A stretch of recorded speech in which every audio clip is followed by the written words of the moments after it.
Halo, saya Dr. Christopher Andrian, spesialis gizi klinik. Kali ini saya akan menjawab beberapa pertanyaan dari subscriber di Lifestyle One. Yang pertama dari Bapak John Lennon. Dok, seberapa bahayakah jika sering mengkonsumsi makanan berminyak? Sebenarnya minyak itu masih dibutuhkan loh oleh tubuh kita, tapi harus dengan komposisi yang seimbang, tidak boleh berlebihan. Minyak di makanan kita itu ada dua sumber jenis minyak. Yang pertama adalah minyak jenuh dan yang kedua adalah minyak tidak jenuh. Kita harus bisa membatasi asupan minyak jenuh yang berasal dari minyak kelapa sawit, dari santan, dari mentega, margarin, itu harus kita batasi, tidak boleh berlebihan. Dan kita juga bisa perbanyak kandungan minyak yang tidak jenuh yang berasal dari minyak ikan, yang bisa kita dapat dari ikan kembung, ikan salmon, ikan kakap, bisa juga dari minyak zaitun atau minyak canola. Jadi kita tidak boleh mengkonsumsi makanan berminyak secara berlebihan ya. Lalu pertanyaan selanjutnya dari Ibu Ria Komaria. Dok, kalau sedang program hamil, adakah pantangan makanan yang mengganggu hormon atau kesuburan kita? Sebenarnya pantangan untuk ibu hamil adalah yang paling mutlak harus dipantang adalah makanan yang mentah. Jadi ibu hamil itu dilarang mengkonsumsi makanan mentah dalam bentuk apapun. Itu, jadi harus dimasak. Tidak boleh lalapan, jadi sayurnya juga harus dimasak, harus dalam bentuk matang. Terus yang kedua, harus batasi karbohidrat sederhana atau minuman-minuman manis.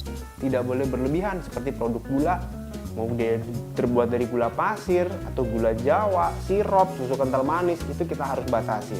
Dan perbanyaklah konsumsi protein yang bisa kita dapat dari susu, dari ikan, dari ayam, daging, tahu, atau tempe. Berikut tipsnya untuk ibu hamil. Terus pertanyaan selanjutnya dari Ibu Ani H. Banyak info kalau saat menstruasi mengkonsumsi air dingin bisa membuat mens tidak lancar hingga menyebabkan kista. Boleh dijelaskan, Dok? Sebenarnya ini merupakan statement yang hoax atau mitos dan tidak benar. Tidak ada hubungannya apabila kita mengkonsumsi air dingin membuat mens jadi nggak lancar. Kenapa? Karena ketika kita mengkonsumsi air dingin dengan suhu kurang lebih misalnya 18 derajat gitu ya, atau 20 derajat, kita minum, masuk ke dalam lambung kita, di dalam lambung pun sudah terjadi penyesuaian mengikuti suhu tubuh kita. Jadi air yang masuk sekitar ukuran memiliki suhu 20 derajat di tubuh kita ketika masuk ke lambung sudah berubah menjadi suhu tubuh sekitar 36 atau 37 derajat Celcius. Jadi pertanyaan ini atau statement ini merupakan mitos ya. Pertanyaan selanjutnya adalah dari Gula Mirsa. Dok, adakah makanan-makanan yang berbahaya saat dikonsumsi bersama seperti air jeruk dengan seafood? Sebenarnya konsumsi air jeruk dengan seafood itu tidak apa-apa, asal tidak berlebihan maksudnya. Oke-oke aja, it's okay, nggak masalah kita mengkombinasikan beberapa makanan seperti ini. Yang harus kita hindari adalah kita mengkonsumsi karbohidrat dengan karbohidrat lain. Misalnya contoh, kita makan mie instan dengan nasi, atau kita makan nasi dengan produk kentang lain. Itu kita harus batasi, supaya asupan karbohidrat kita tidak berlebihan.